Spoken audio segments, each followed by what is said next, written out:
Olá, gente, boa noite, tudo bem? Começando aqui uma primeira edição de um podcast hoje com um convidado legal, gente boa, a gente vai entrevistá-lo aqui.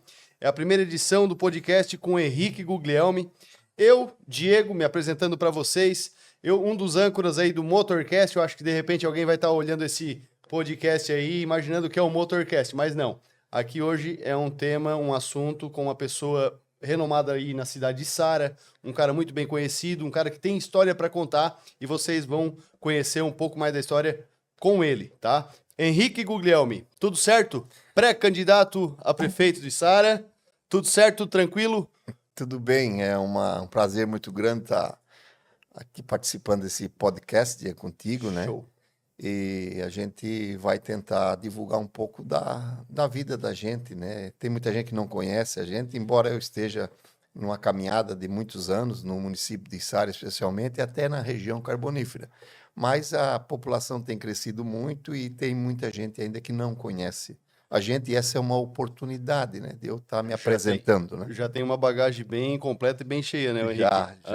Já tive vendo um pouco da tua história no teu Instagram, né? Até pode deixar para a galera ali o Instagram do Henrique, para vocês seguirem ele e entender um pouco da história. Ali tem um monte de videozinho legal, o que ele fez, o que ele anda fazendo, como foi o início da carreira, que ele também vai contar para nós aqui hoje nesse podcast.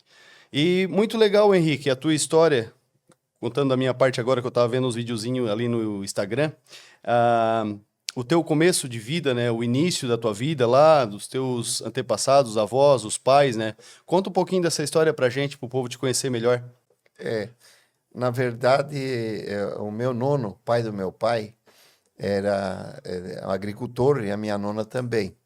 E da família, o meu nono da família Guglielmi e a minha nona da família Bortolato. Então, o meu nono, ele tinha tafona na Içara, era tafoneiro, né? E mais os dois vieram de Morro da Fumaça, ali de dentro, né? A nossa família, a exemplo de outras famílias também descendentes de italianos, vieram dali, né? Vinha por Laguna, Laguna vinha até Azambuja, e Azambuja vieram para Morro da Fumaça, e Morro da Fumaça, um pouco da minha família veio para Içário e ali em Vila Nova também, né?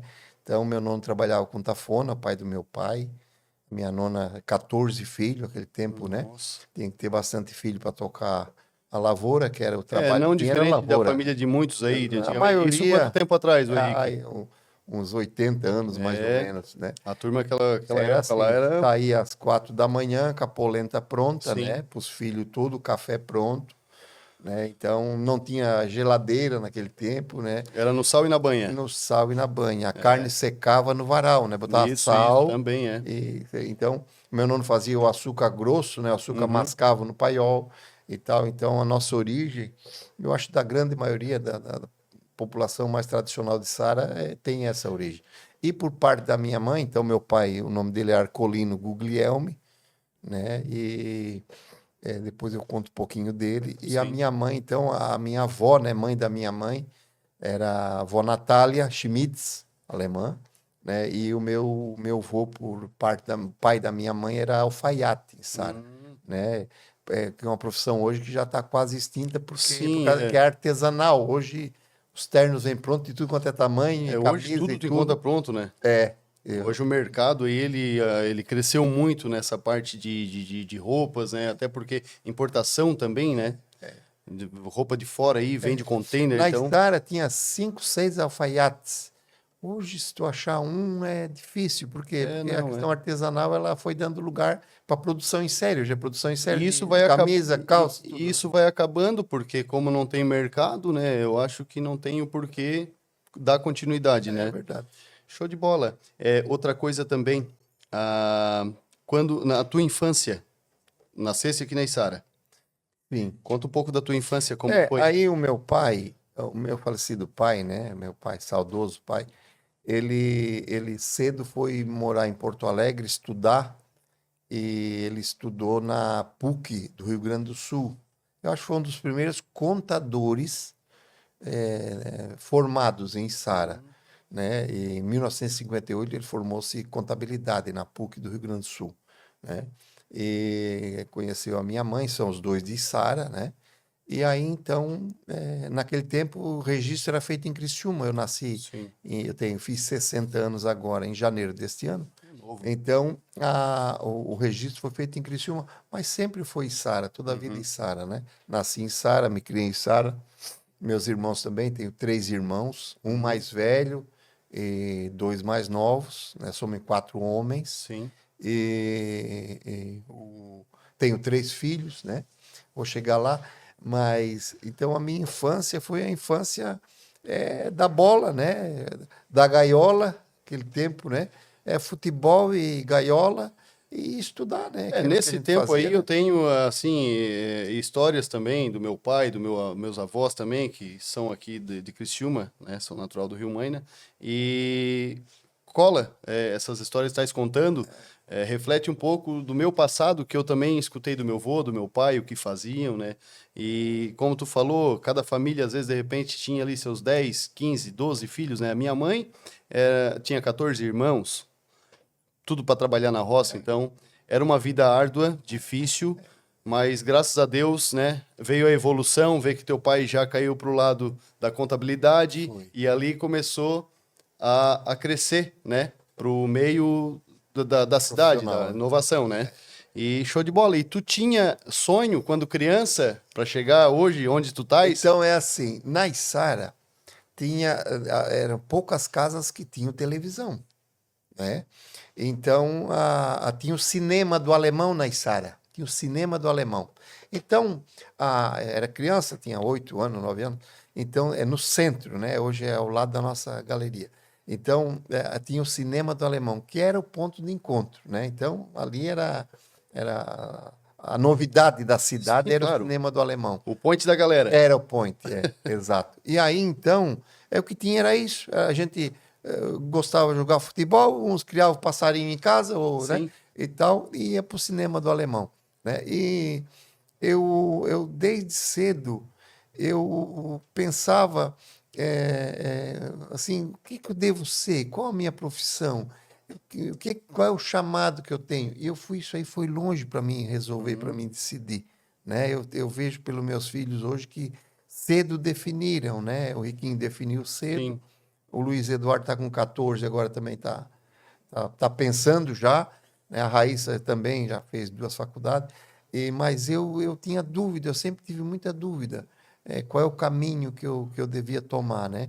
E como eu lecionei muitos anos na faculdade, eu vi alunos no início do curso que já vinham definido Uhum. de casa e o que eu vou ser na vida. E outros já demoravam um pouco mais.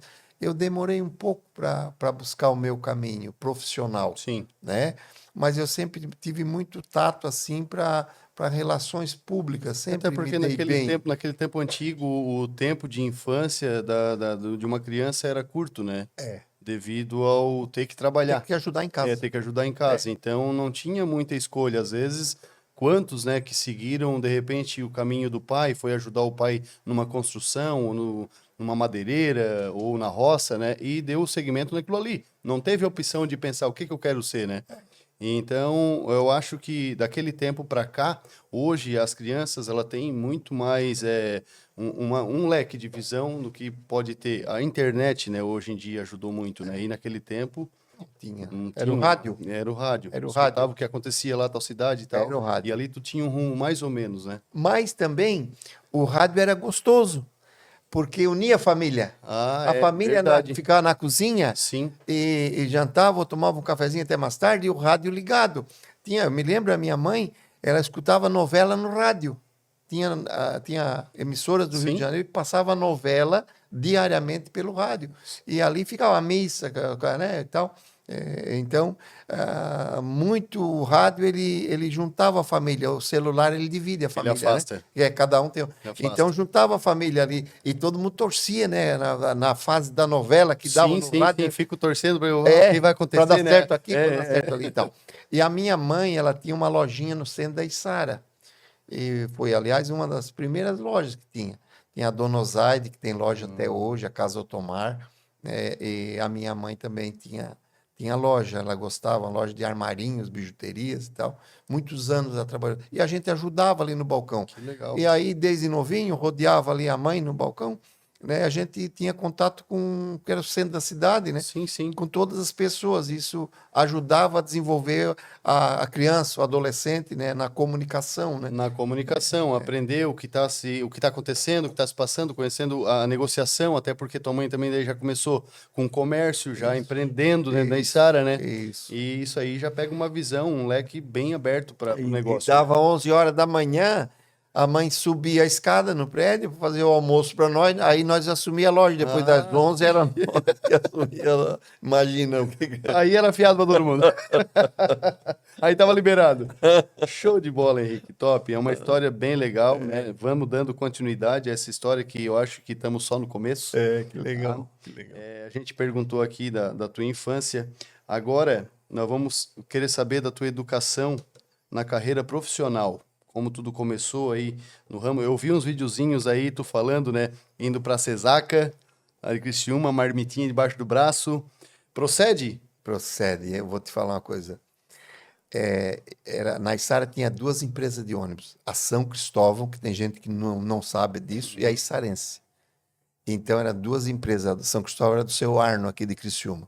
Então, eu pegava o horário que dava certo, o meu era 6h15 ônibus, eu pegava o São Cristóvão. E a mãe fazia à noite a marmita, para outro dia de manhã. Tá. E aí eu ia com a mochilinha, com a marmita, eu pegava o ônibus 6h15, o cartão na chapeira tinha que bater até 7h10. 7h15 o cartão não estava mais na chapeira, tinha que ir lá no chefe de setor pessoal, que é o Wilson Sônico, meu amigo até hoje. Aliás, encontrei ele semana passada, naquele evento da Alesc itinerante. O Wilson estava lá, conversei com ele. Então, se atrasar 5 minutos, o cartão 7h10 era o horário limite para bater. 7h15 não estava mais o cartão na chapeira, estava lá no chefe do setor Já pessoal. tinha que ir lá no chefe Tinha que ir lá para ele abonar, né? Sim. Explicar o que aconteceu. Então, eu com 14 anos, eu tinha a minha carteira tá lá fichado com 14 anos, tenho orgulho. Todos os ex-alunos meus, a grande maioria sabe que eu conto essa história, foi o emprego que eu mais aprendi na minha vida. Eu era office boy, então eu levava a correspondência para os bancos, no correio, pegava talão de cheque para os chefes de setor, para os colegas. Até hoje a gente ri em função disso, né? Então, quem me apresentou esse trabalho foi o Vilmar Otávio Brígido, que tem o VOB Hotel na Içara hoje. O Vilmar era o contador-geral da Cesaca, a Cerâmica Santa Catarina S.A., era a maior cerâmica que nós tínhamos aqui, e uma das maiores do Brasil. Então, eu comecei com 14 anos e tinha o meu pagamentinho todo mês direitinho, já comprava o meu tênis, a minha calça certinho e já me administrava Já se as minhas ordenava. despesas. Agora, o que eu mais aprendi foi cumprir horário e disciplina. Disciplina, saber que tem um que comanda, outro que obedece, né? E tal. Então, o emprego que eu mais, para mim, assim, marcou, não sei se foi porque foi o primeiro, mas eu entrei bem. E eu, hoje, passado todos esses anos, eu sou chato na questão do horário de reunião. Se tu marca uma reunião para as 8, tem que começar às 8, em respeito de quem chegou ali. Então, eu aprendi a cumprir horário, né? Então, isso eu trouxe para a vida toda, a questão do horário, da pontualidade e tal, né? Uma disciplina muito bonita, até porque o Henrique, quando acabasse de falar que fosse fichado com 14 anos, né? Uma idade boa de começar a pegar as coisas, né? De aprender com os outros, de ver como funciona o mercado do trabalho, né? Como funciona o compromisso de chegar no horário, né? O tempo de parada. Então, isso aí, eu acho que com 14 anos não tem como o guri pegar, né? Não, e é interessante porque a mãe fazia comida e a gente tinha que aquecer na água a marmita, né? Banho-maria. Banho-maria. Quem passou por isso sabe o Sim, que eu estou dizendo. Né? Então, eu trago para os dias de hoje, né? Os dias de hoje, um adolescente de 14 anos, essa comida eu não quero, aquela comida eu não quero, essa aqui eu não gosto. A mãe fazia a marmita, para mim era a melhor comida do mundo, aquela comidinha dela. Olha só. E é bom, né? E E até hoje dá saudade, não, né? dá saudade, parece que eu sinto o gosto. Nossa. Hoje eu sinto o gosto. É muito bom, né? Lembrar da infância é bom, né? Dali, Diego, então, eu fiquei de 14 a 17 anos na CESAC, como office boy. Aí dali eu fui trabalhar na Cidesa, que era do mesmo grupo da CESAC, a siderúrgica Criciúmense S.A., ali onde era a Cooper Metal, como é? Ali na Próspera, né? Onde é o shopping hoje. Eu bom, eu tenho 39 anos, eu não tô lembrado dessa empresa. Então, ali era onde é o shopping hoje. Era a siderúrgica, né? A Cidesa, do grupo Sicnel e Deluca e tal. Então, ali eu já era auxiliar de escritório. Eu fui ali com 17, comecei com 14 na Cesaca, fiquei 3 anos, vim ali já como auxiliar de escritório. Já Aí com cheguei um cargo um 17 pouco anos, melhor. um pouco melhor, né? Mas eu fiz uma escolha naquele momento, né? Eu vi meus colegas que estavam fazendo vestibular para a Universidade Federal Sim. de Santa Catarina, e aí eu fiz uma escolha, e foi a escolha sozinha. Eu pensei, não, eu posso continuar aqui, né? Mas eu acho que eu quero um pouco mais, eu quero estudar, me formar, né? Então eu fiz o vestibular da Coperv, na época, ainda é hoje, né? Para a Universidade Federal, que era gratuita. Então eu passei para Ciências Econômicas, né? Curso para economista. Passei, outros colegas também. E aí então eu resolvi terminar o contrato de trabalho na Cidesa e ir para Florianópolis, né? Então fui para Florianópolis, lá a prefeitura de Içara, na época, mantinha uma casa para os estudantes que vinham do interior da Içara morar lá. Ela ajudava o aluguel e tal. Então eu fui morar nessa casa. Era uma entidade. Chamava EBI, Entidade Beneficente do Estudantado Içarense. Olha só. Então a prefeitura de Içara ajudava a manter uma casa em Florianópolis que os estudantes para bancar os estudantes moravam lá. Sim. Nós moramos em nove naquela casa. Isso com quantos anos já, Henrique? Isso já com 17, 18. 17, 18, foi pouco tempo então. Saísse com 17 da Cesaca. E fui direto da Cidesa, né? Cidesa, Fui em Cesaca, Cidesa eu Sim. Terminei o contrato de trabalho, pedi a demissão e fui estudar em Florianópolis. Foi em curto tempo, E foi uma decisão também muito madura minha. E aí, então, pela evolução rápida, foi muito brusco, né? E nós morávamos lá, era em 9 da Içara, só podia ser da Içara, porque a prefeitura já é o pessoal da Içara. Então, hoje são jornalistas bem-sucedidos, engenheiros bem-sucedidos. Olha só que legal. Economistas bem-sucedidos, então, engenheiros, né? Então, passava, e nós era muito organizado. Na casa lá em Florianópolis, tinha escala de limpeza. Então, um fim de semana, um limpava a cozinha e a sala, o outro limpava o banheiro. Tinha escala de certinho, e mantinha em ordem perfeita e tal.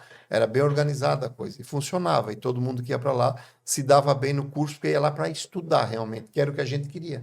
É a disciplina que serve tanto dentro de casa, tanto para a rua, né? Eu acho que tu tendo uma base, tu aprendendo o princípio de uma educação, tendo uma base da educação de casa, eu acho que ali que deixa um profissional assim como você se transformou, né? Ou assim como outros se transformaram nos caras assim bem vistos na sociedade, uns caras que fizeram, trabalharam, mas é porque deram duro, correu suor, foram atrás, buscaram pelos seus objetivos e hoje estão aí.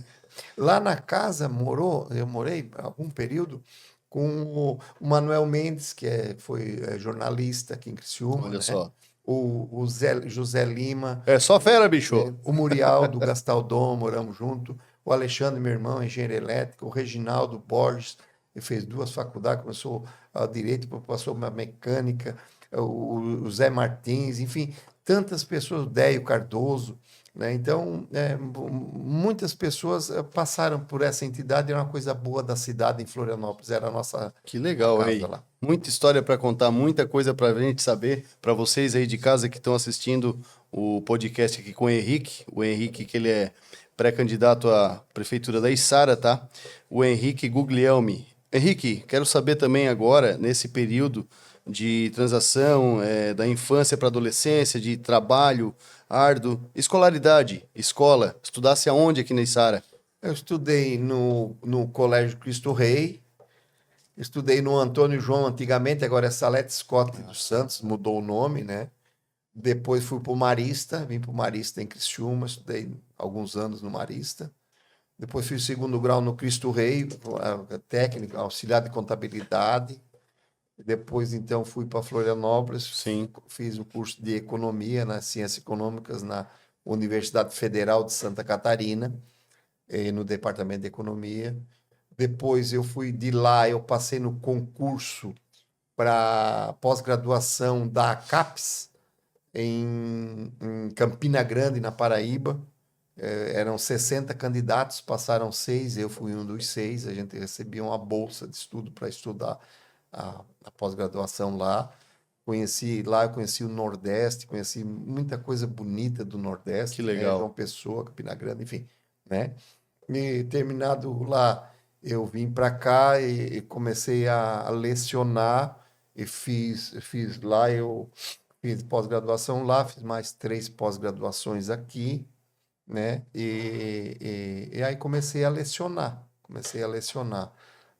na Exucre. Primeiro foi na Unesc, depois na Exucre, quando a Exucre foi fundada, depois na Unisul e também na Unibave. Então, eu participei das 4 grandes universidades do Sul. Eu fechei mais ou menos 28 anos de sala de aula com as 4 universidades, né? Nossa. E muito aluno passaram pelos cursos da gente e tem muita gente formada hoje que a gente botou um tijolinho, né, na formação profissional de cada um deles. Aprendi com muitos alunos também. Tem história e Tem marcou aluno muita fera história, aí, né? que a gente aprende com um Show, aluno, show. aprende muito. Então, aí vim para essa situação, né, de lecionar, e paralelo a isso, então, eu ocupei cargos nas administrações Sim. públicas, né? Em Sara eu fui secretário de administração, de planejamento.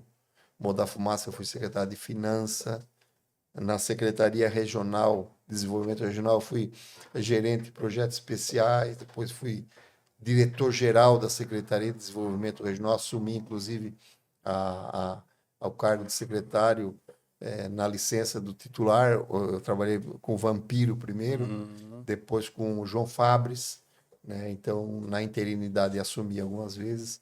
Fui vice-prefeito em Sara, Quanta eleito, coisa, hein, meu? falecido Bato Pacheco. Olha só. Então, fui conselheiro da Celesc, a maior empresa do estado de Santa Catarina. Fui conselheiro 2, 3 anos, não me lembro. Fui conselheiro da SCPAR, que é o braço empreendedor do governo do estado de Santa Catarina. Por último, era conselheiro do Hospital São Donato, do Conselho Deliberativo, indicado pela Cooper Aliança. E sou conselheiro de administração da Cooper Aliança de Içara. Estou em licença em função de estar disputando a eleição no município de Içara. Que legal. Bem Então, envolvido, bem envolvido. Nossa. É um trabalho grande, né? Em várias áreas, né? No município, no estado e tal. Então, um pouco aprendi muito, né? Com muitos prefeitos, né?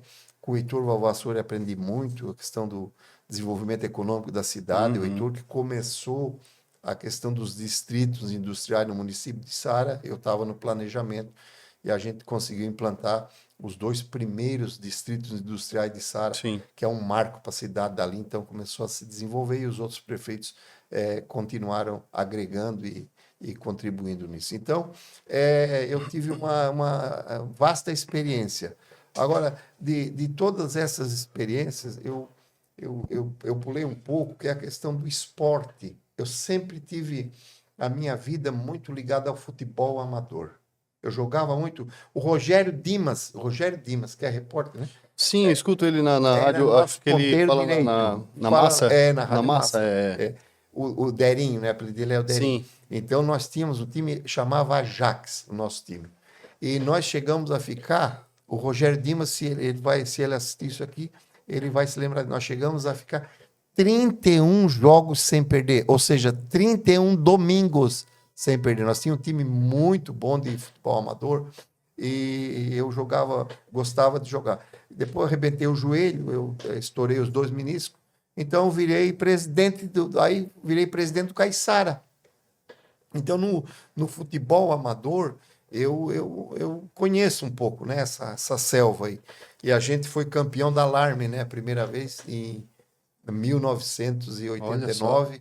Foi o primeiro time de Içara a ser campeão da Liga da Alarme, era bem disputado que naquela legal, época e mano. tal. Então, é isso, sim. É uma vasta história, é uma bagagem aí completa, tá? Muita coisa. Meu Deus do céu. Eu fui diretor do Ipiranga de Ó. Içara naquele tempo em que o carnaval era o carnaval de salão. Ah, E olha, eu vou te ouvi falar, falar muito. o Ipiranga de Içara, eu acho que era na época o melhor carnaval da região, carnaval de salão.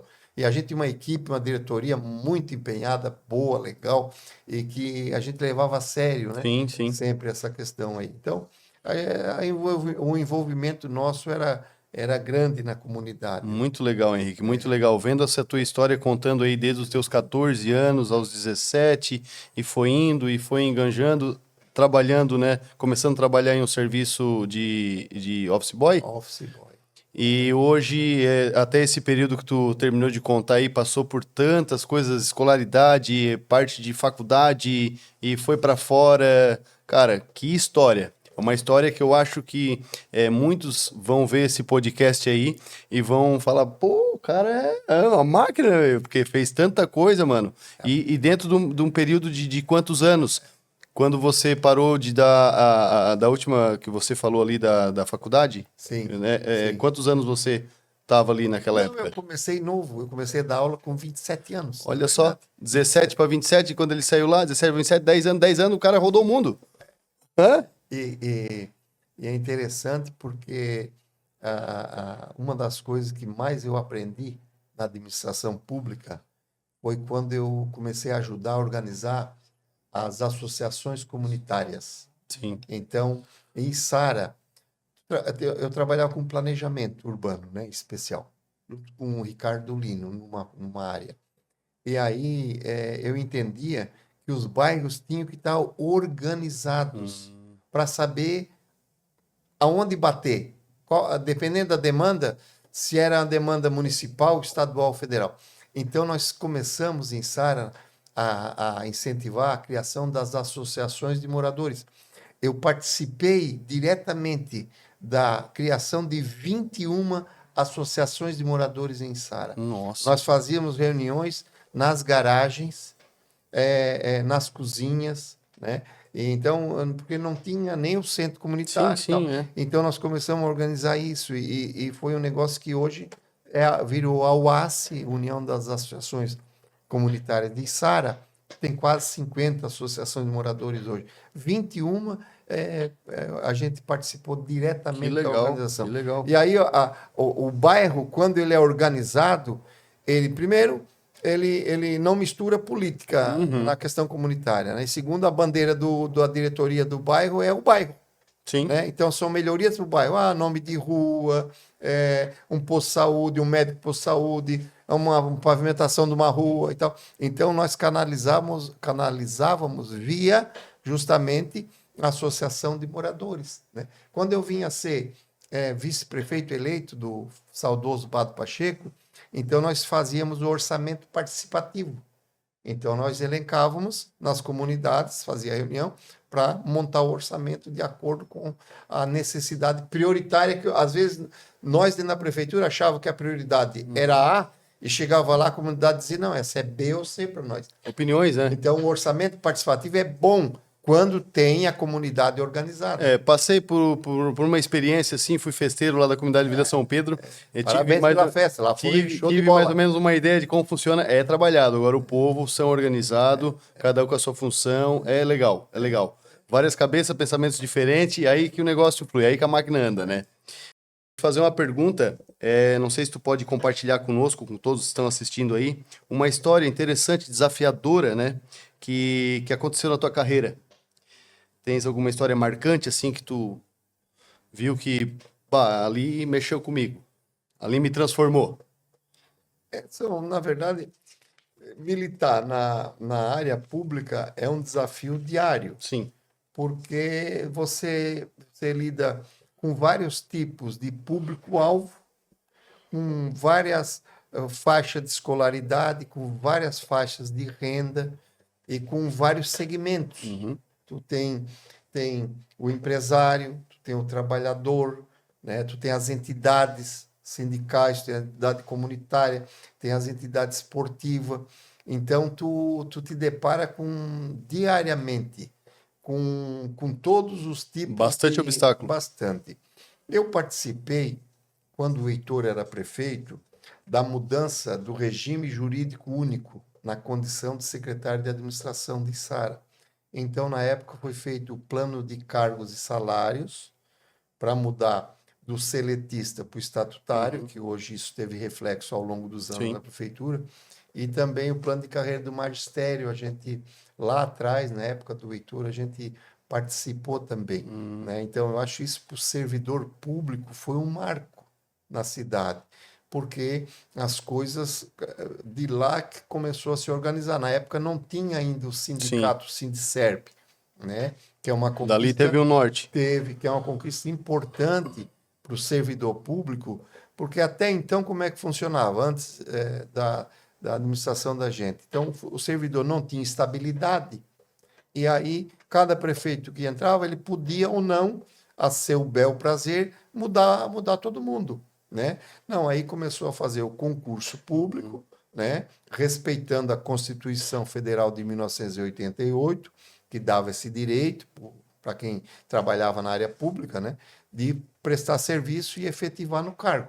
Então, eu acho que uma grande questão na época foi justamente isso, a mudança do regime jurídico único, né? Para atender à Constituição de 88, e os planos de cargos e salários, que aí, então, o servidor entrava na feitura e sabia a progressão, como é que era, os direitos, né, triênio, quinquênio e tal.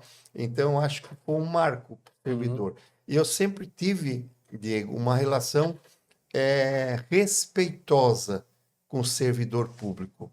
Você tem que cobrar, você tem que liderar, né, estando na administração pública. Agora, você tem que conquistar o servidor para ele executar o serviço com prazer, porque o nome já diz, servidor público é para servir a população. Tudo não que é para vai fazer, servir. Né? Tudo que vai fazer, então, tu tem que ser excelente no que faz, porque... Tem que ser bom, tem que gostar, tem que amar. Não, e é diferente de um trabalho na iniciativa privada. Sim. Ali, objetivo lucro, né, para o proprietário. O servidor público, não, ele é empregado, tanto o prefeito, o vice-prefeito, os secretários, os vereadores, né, deputados federais, tudo, são empregados do povo. Sim. Então, o patrão é o povo, não é o prefeito ou o vice-prefeito, né? E tem gente que senta naquela cadeira de prefeito, acha que tudo pode, que manda como quer, que não escuta ninguém, que não delega nada para ninguém,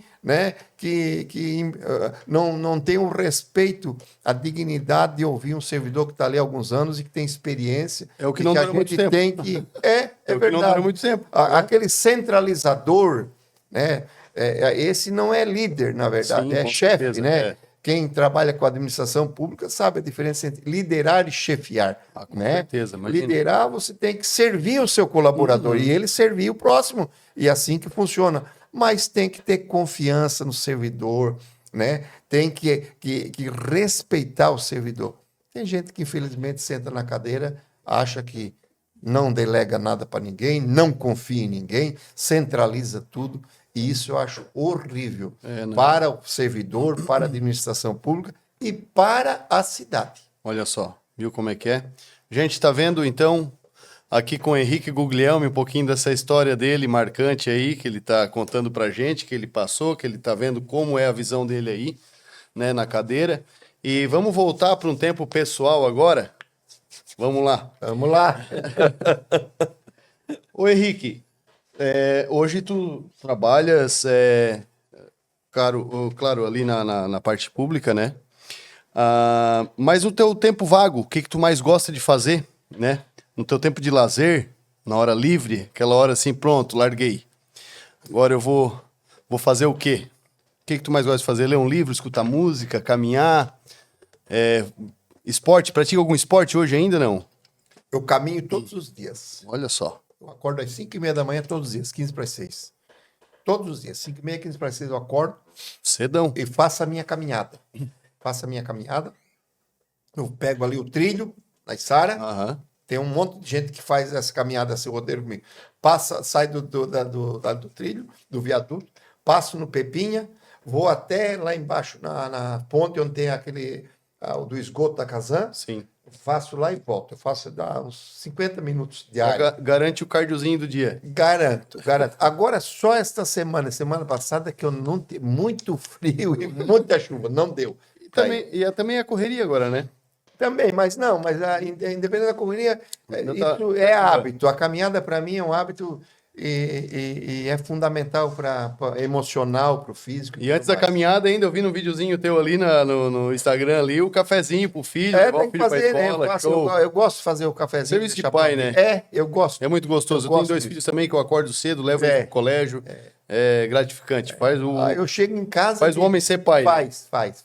Eu chego em casa e pego o Luiz, levo no Colégio Cristo Rei, né? Depois passo na padaria e tal, enfim, Sim. né? Aquela rotina que a gente tem diária. E aí, então, eu vou para a batalha, né? Eu vou para a batalha. Então, é uma atividade, assim, legal, né? E eu, agora, nesse período pré-eleitoral, para mim está muito gratificante, porque eu fiquei afastado um pouco da política. Eu não dependo de política para viver, em primeiro lugar. Tá. Graças a Deus, Deus foi generoso comigo, né? E eu me viro das formas que eu não sou um homem rico de posses, mas também não passo fome, como diz o ditado, né?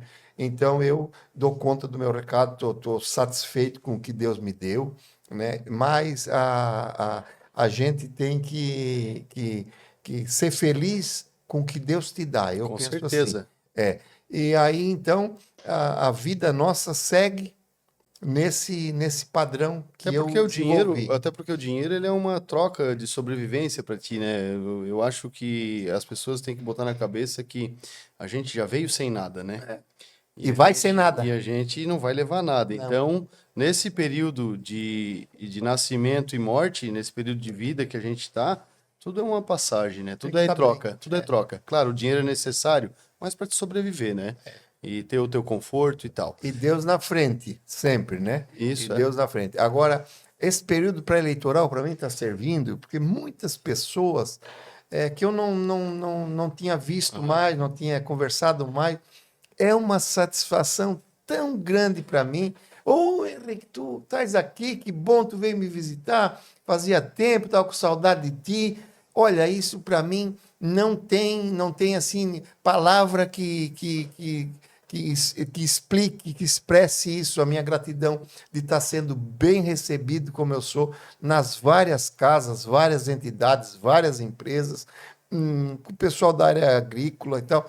Olha, como é gratificante, gostoso, é satisfatório, né? Para mim é uma volta, né? Porque já fui candidato lá imagina, atrás, com certeza. Então, como eu estou sendo assim, bem recebido, eu agradeço a educação do nosso povo, da sociedade sarense, pela recepção que eu tenho tido. Olha, eu chego em casa assim de noite, eu suspiro assim, pá, que dia bom que foi hoje. Que legal, que legal. Fui bem recebido lá, aqui, ali.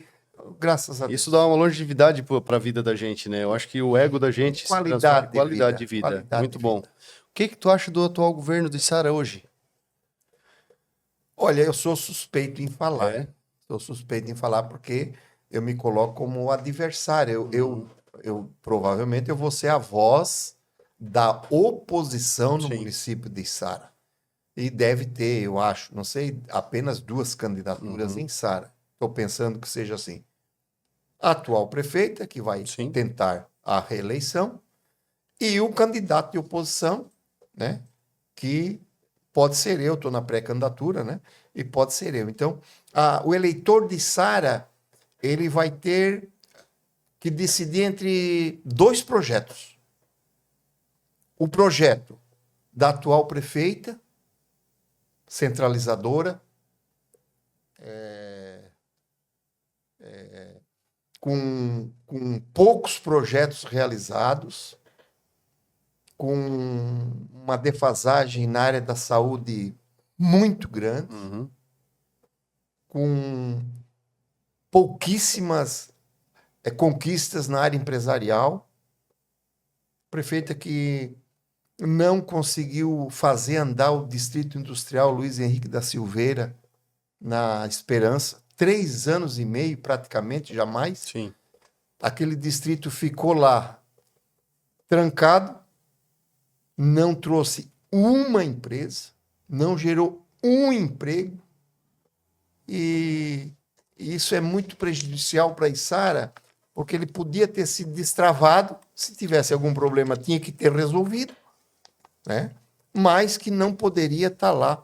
E tinha empresas já habilitadas para ali estarem atuando e gerando emprego, né? E ao redor de um condomínio industrial, né? Um distrito industrial daquele, vai sair, aí sai uma barbearia, sai um posto de gasolina, sai uma lanchonetezinha. Sim. Então, empregos indiretos. Então, uma coisa puxa a outra. Eu acho que naquele modelo, né, do Porto Seco, do ex-prefeito, né, Murialdo, ele não andou aquilo ali. Tu vê que foi inaugurar agora, na véspera da eleição, aquele pedacinho de asfalto final que liga a BR-101. Meu Deus, 4 anos para resolver aquilo ali.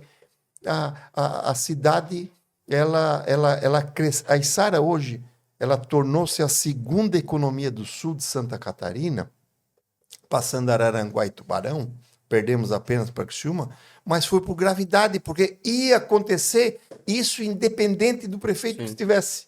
Agora, a prefeitura, a administração, ela deixou a desejar.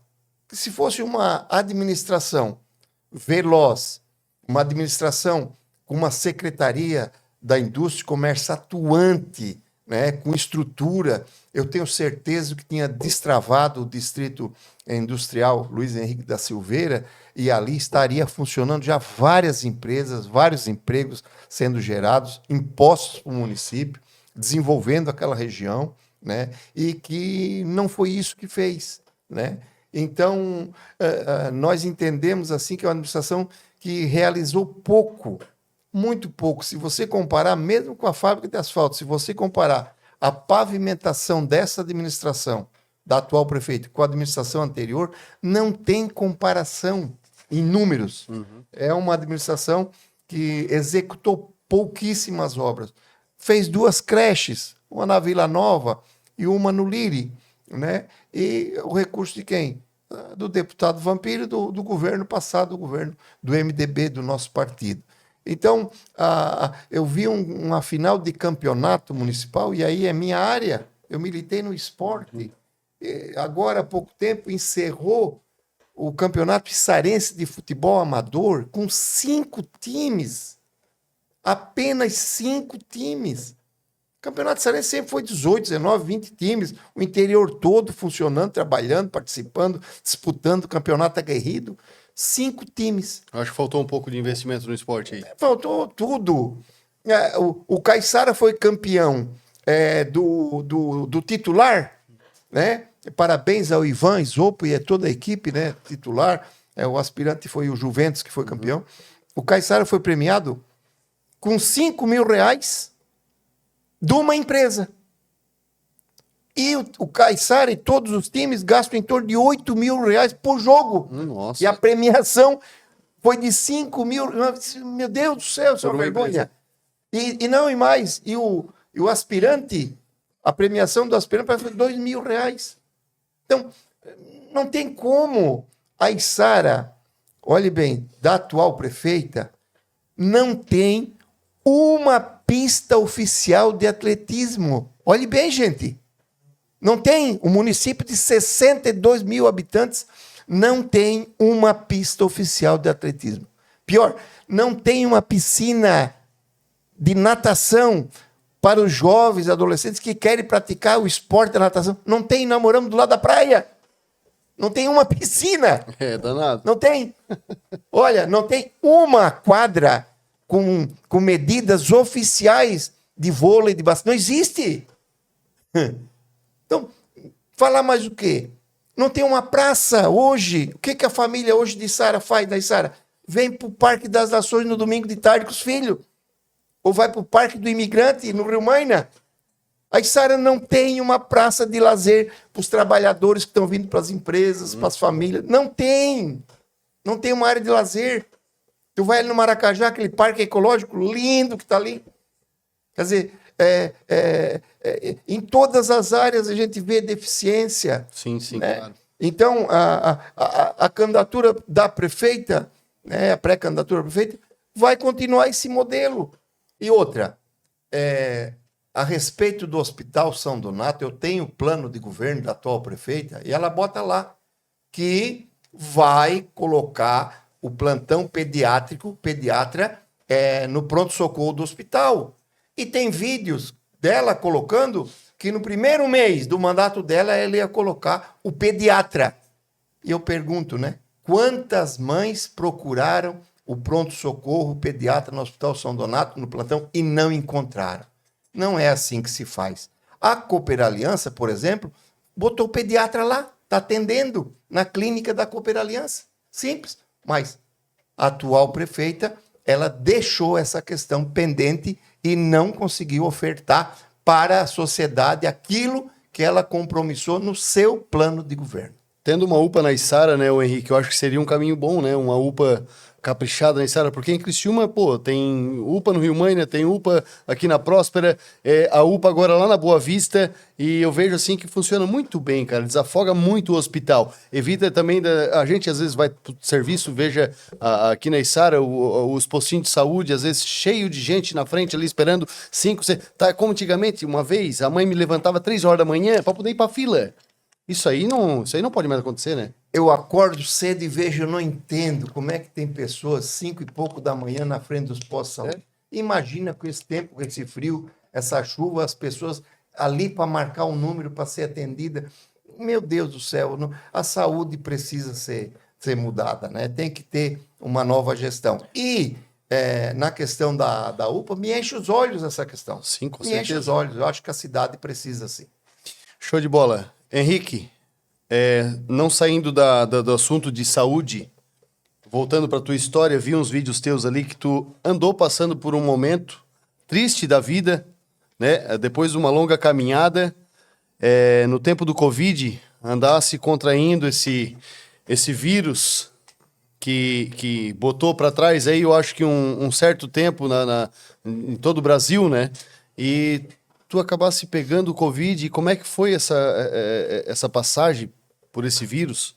Conta pra gente essa história.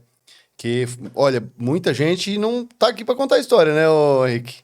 Eu não gosto de falar desse assunto, porque pode dar uma conotação de exploração política pelo período que a gente está vivendo. Sim. Né? E outra é que eu me emociono muito quando eu falo sobre isso. Mas eu sou um sobrevivente do Covid. Muitos amigos nossos partiram, né, em função desse vírus, né?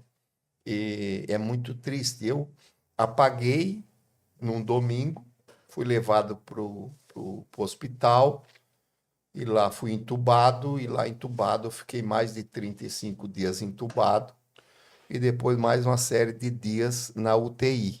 Meu rim parou e eu não sei nada, não me lembro até hoje, não me lembro um minuto, não me lembro nada de quando eu estava no hospital. Tanto é que eu vim conhecer os médicos bem depois que cuidaram de mim, bons médicos da Unimed, uma equipe top, e passaram um aperto muito grande, principalmente na primeira leva do Covid, né? Então, eu no 35º dia, quando eles me viravam lá para cima e para baixo, né?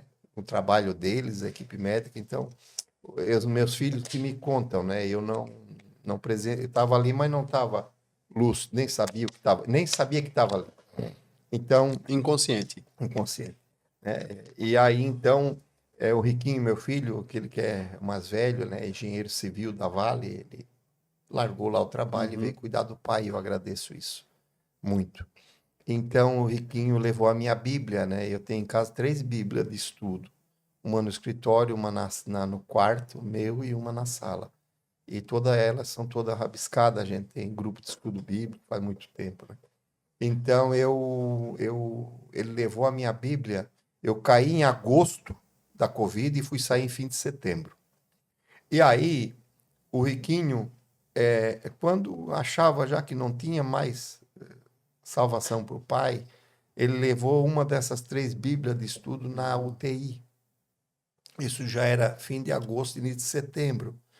E aí, então, ele levou na noite e no dia seguinte eu comecei a me recuperar, reagir e sair da UTI. Olha só. Mas não é só isso. Lá em casa eu planto, tem lá girassol.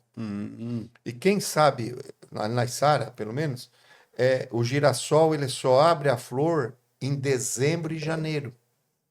Dezembro e janeiro. E eu caí da Covid em agosto, saí em setembro. Mas quando ele me levou a Bíblia, que eu melhorei na UTI, acabei saindo, então o girassol só abre em dezembro a flor.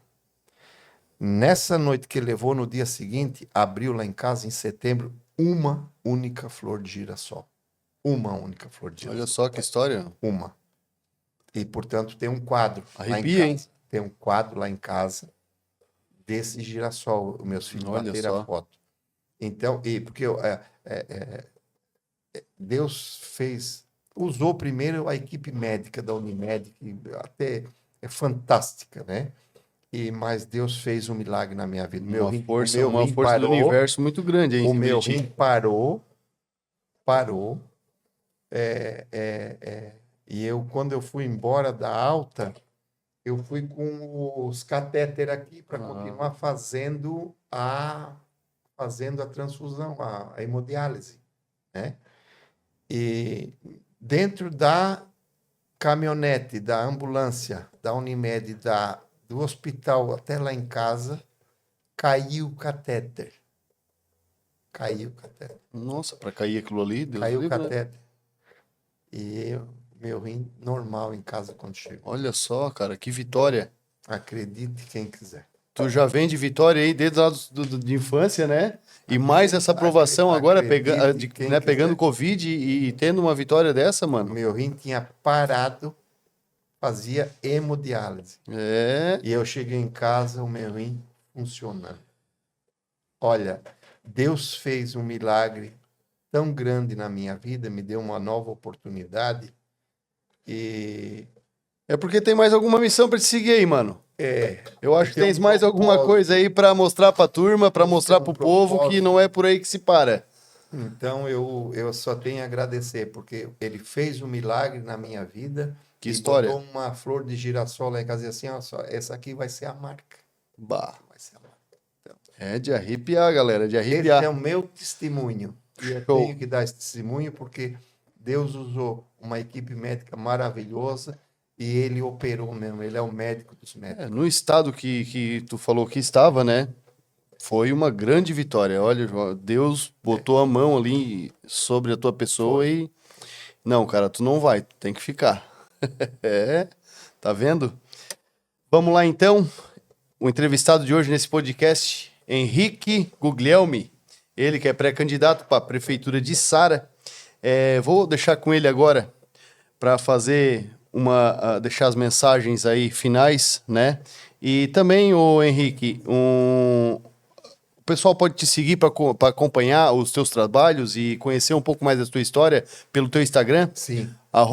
@Henrique Guglielmi. Isso. Entra lá, confere, pode dar uma olhada nos vídeos, tem bastante material bacana, material legal lá para vocês verem e conhecer um pouquinho mais aqui do Henrique Guglielmi, o cara que foi entrevistado hoje no podcast, primeira edição do podcast com Henrique Guglielmi. Valeu, gente. Henrique, pode dar as suas palavras finais a todos, agradecer ao povo. Primeiro, Diego, especialmente, né, por estar aí fazendo essa entrevista comigo, muito obrigado pela forma generosa e educada que tu conduziu essa entrevista, esse podcast, né?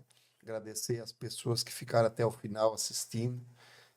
Estou me apresentando como pré-candidato a prefeito da cidade, tenho um plano de governo maravilhoso, amo a minha cidade, gosto da minha terra, quero ver a minha cidade ir para frente, tenho ideias, tenho uma equipe, tenho capacidade, né? Deus na frente, e nós queremos apresentar para o eleitor de Sara uma diferença sobre a gestão que está aí e sobre a nossa futura gestão.